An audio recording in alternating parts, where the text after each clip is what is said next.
Tidak ada yang lebih sadis di malam itu. Saat pembantaian, mereka justru menikmati kesakitan korban. Dari hati dan pikiran yang sakit, tak ada yang lebih kuat daripada dinding-dinding rumah, atap-atap genting yang menjadi saksi bisu di malam duka itu. Malaikat-malaikat surga tak bisa mencegah, sebab dendam dan amarah lebih berkuasa. Maafkan kami, maafkan kami, maafkan kami. Kami berduka. Puisi by Dewi Helsper atau Madam Suki.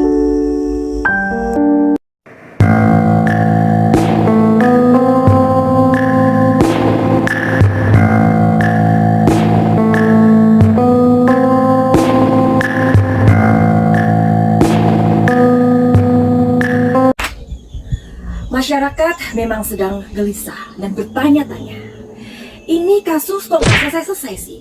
Padahal dua korban itu meninggalnya di dalam rumahnya sendiri. Bayangkan, di rumahnya sendiri, di mana pintu dan jendela tidak mengalami kerusakan apapun. Dan bukankah ini adalah sebuah catatan yang sangat penting?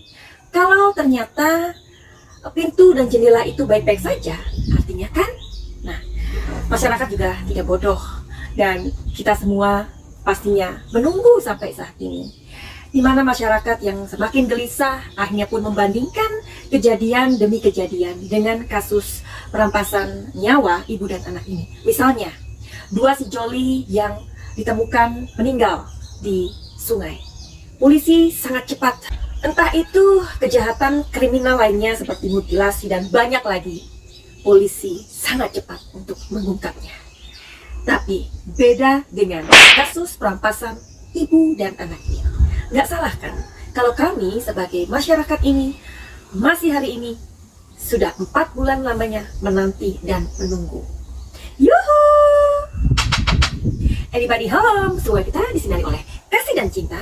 Dan buat kalian yang selalu mensupport YouTubeku ini, atau ketika Madam Suki membuat sebuah prediksi, banyak cinta buat kamu atau kalian. Oke, jadi aku teruskan lagi. Jadi, penyidik Polda Jabar memperluas pemeriksaan saksi kasus pembunuhan ibu dan anak di Subang ini. Oke, jadi ada banyak sekali orang-orang yang sudah diselidiki oleh penyidik, yakni 55 saksi. Nah, ada 3 orang yang namanya akhir-akhir ini menjadi sebuah sorotan, ya, dimana orang itu bernama Wahyu, Kosasih, dan Upik, ya. Wahyu dan Kosasih ini adalah adik kakak ternyata, ya.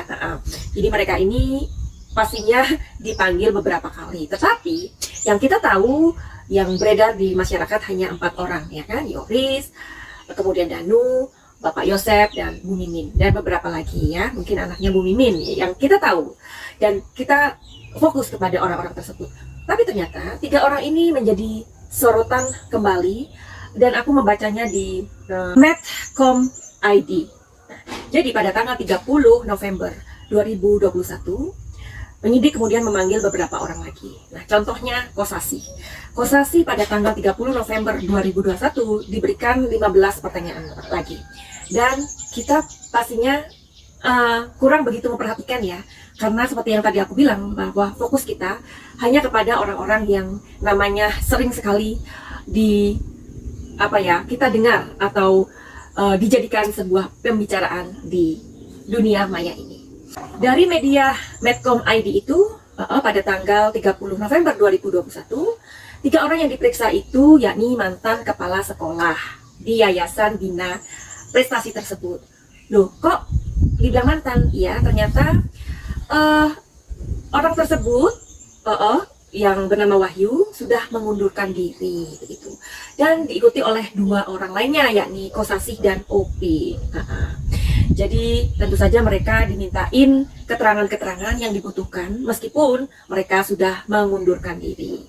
Nah, akhir-akhir ini nama mereka mencuat lagi, dan itu aku membacanya di Des Jabar pada tanggal 23 Desember 2021.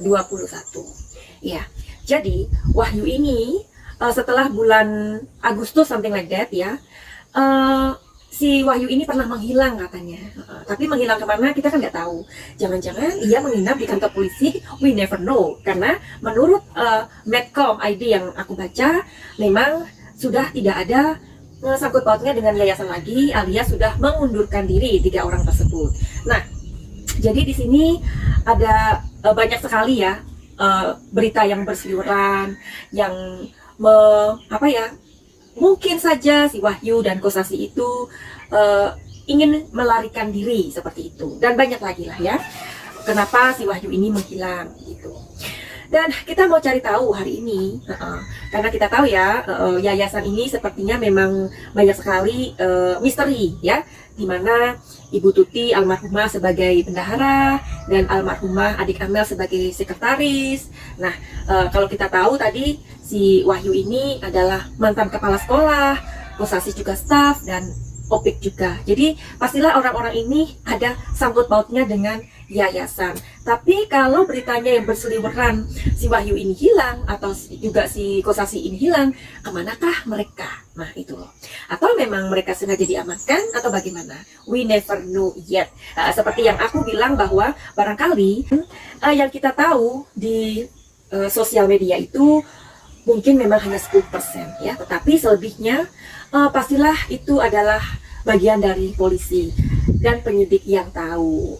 Tapi seperti yang tadi aku bilang di awal pembukaanku, bahwa masyarakat ini sudah mulai resah gitu loh, dan bertanya-tanya ada apa dengan kasus ini karena udah lama banget.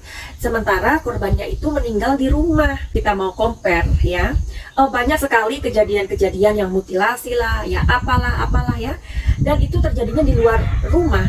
Kok sangat mudah polisi itu mendapatkan jawaban atau membekuk pelakunya. Nah inilah keanehan dari kasus Subang ini, makanya nggak selesai-selesai, ya nggak Cin.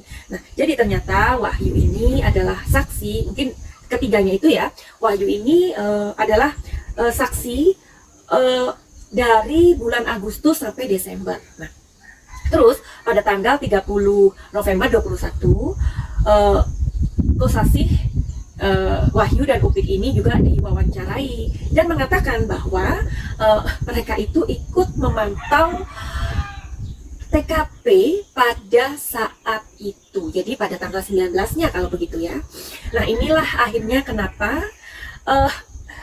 masalah ini menjadi blunder gitu loh. Blundernya karena di situ kita tahu bahwa Danu disuruh oleh Yoris untuk mengawasi rumah atau TKP tersebut, dan ternyata ada Wahyu, Kosasih, dan Opik.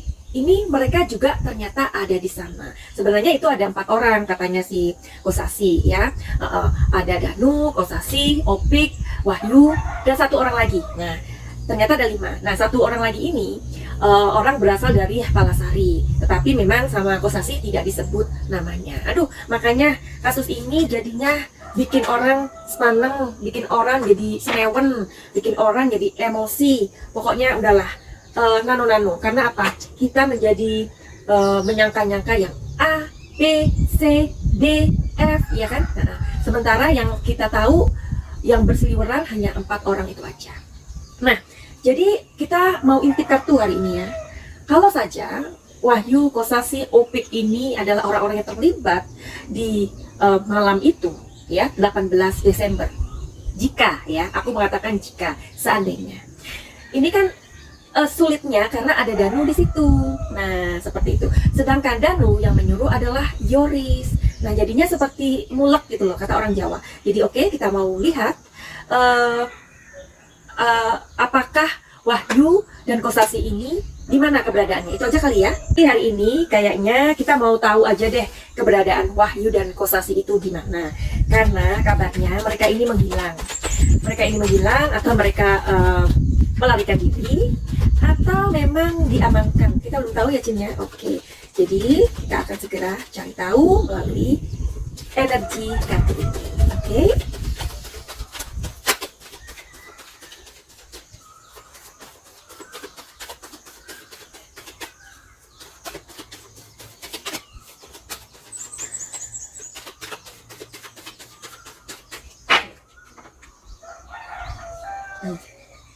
Dua.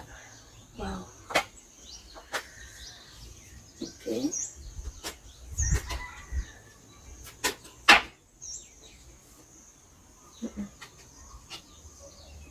Oh.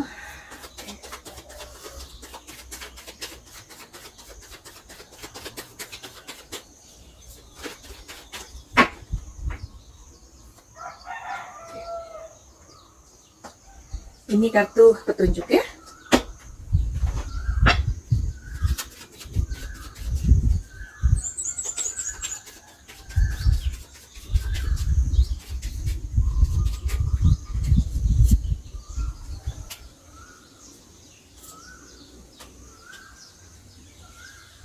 Tuh.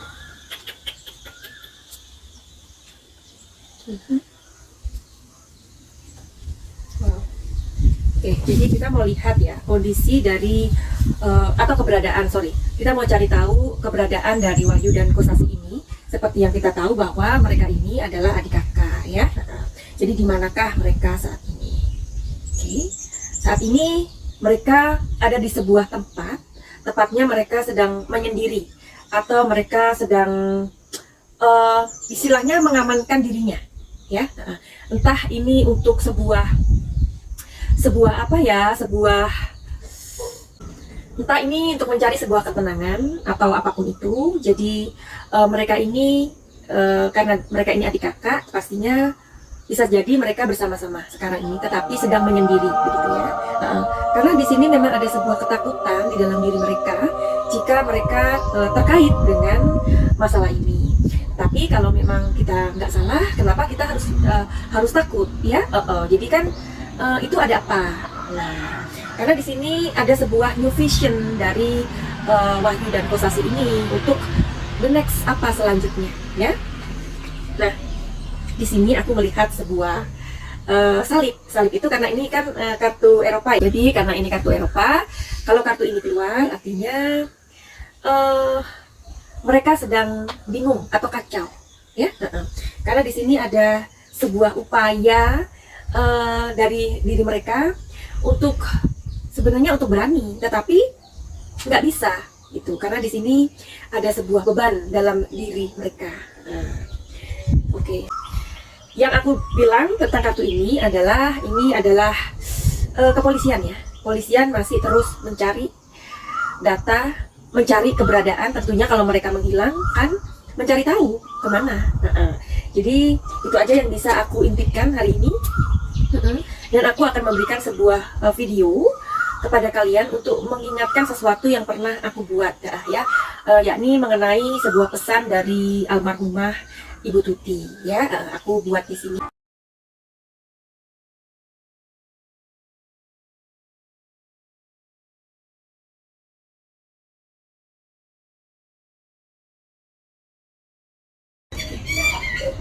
Aku akan bertanya dulu, aku akan mematikan video ini karena aku akan bertanya dengan Ibu Tuti almarhumah.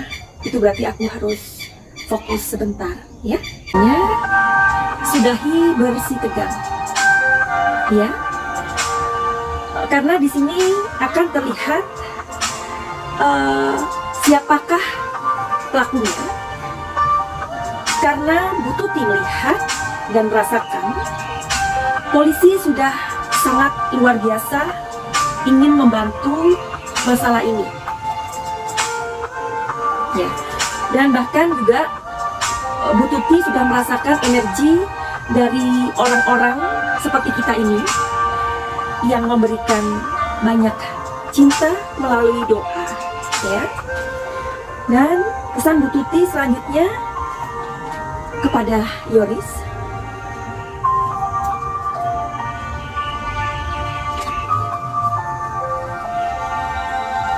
Jadi pesan beliau seperti ini. Mudah-mudahan Yoris mendengar ya. Atau barangkali ada yang menyampaikan, itu mungkin bagus juga. Karena channelku ini kan channel kecil ya, dibandingkan orang-orang lainnya, pasti apalah hatinya ya. Ibu Tuti mengatakan, berpesan, tentu Yoris tahu saat istilahnya membangun yayasan ini dimulai dengan tidak ada apa-apa. Bu Tuti meluangkan waktu, tenaga, pikiran yang tidak biasa. Selayaknya kalau kita ibaratkan, beliau pacu dirinya untuk memiliki sebuah energi atau power, bahwa beliau sangat ingin membuat yayasan itu menjadi besar. Karena aku bertanya kepada Ibu Tuti, Ibu, izinkan saya tahu siapakah pelakunya itu. Tolong kasih clue-nya, tolong kasih kuncinya kepada saya. Beliau mengatakan orang tersebut adalah orang yang sangat membutuhkan uang.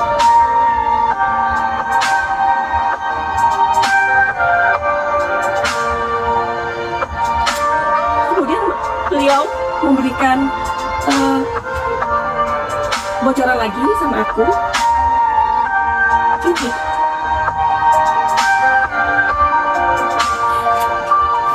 sekali lagi, meskipun aku tahu jawabannya, aku nggak akan secara gamblang untuk to the point mengatakan yang sebenarnya kepada kamu atau kalian. Tapi di sini beliau memberikan sebuah gambaran. Ada 2 buah gunung. Gunung itu berdampingan.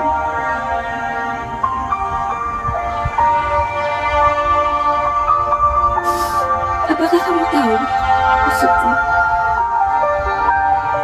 Karena aku tidak bisa menjelaskan ini, meskipun aku tahu. Baik, setelah tadi komunikasi aku dengan Ibu Tuti almarhumah. Nah, setelah kalian melihat video itu atau potongan video itu, jika seandainya Bapak Yosep dan Yoris di sini tidak terlibat, bukankah pesan yang aku terima dari almarhumah Ibu Tuti memang jelas di sini, ya kan? Bahwa kenapa enggak Mas Yoris dan Bapak Yosep mulai bersatu. Kalau mereka bersatu, berarti kan akan segera diketemukan siapa orang-orang yang memberikan satu peluang, atau mungkin mereka adalah pelakunya, seperti itu ya. Karena sekarang ini bola panas sedang bergulir ke nama Wahyu, Kosasih, Upik, dan 3 orang itu. Apakah mereka terlibat? Kita masih menunggu dari penyidik atau dari keputusan polisi untuk mengumumkan sesegera mungkin siapakah pelaku dari perampasan nyawa 2 orang yang tidak berdosa yang meninggalnya di dalam rumah. Oke, jadi kita terus menanti dan jangan pernah berhenti berharap, jangan pernah berhenti untuk capek, karena kadang-kadang pun aku merasa ketika membuat konten Subang ini, aduh udahan deh ketemu siapa pelakunya. Kita harus cukup sabar untuk menanti. Barangkali 3 nama ini akan segera memberikan sebuah kejelasan atau clarity yang bisa membuat sebuah ketetapan bagi bapak-bapak polisi. Oke, begitu aja. Sebelum aku mengakhiri video ini, silakan buat kalian yang ingin datang dengan masalah-masalah kalian, atau kalian mempunyai keluhan, atau mau healing untuk emosi kalian, silakan untuk melihat deskripsi di bawah ini. Finally, begitu aja. Send love and light. Salam Jaya.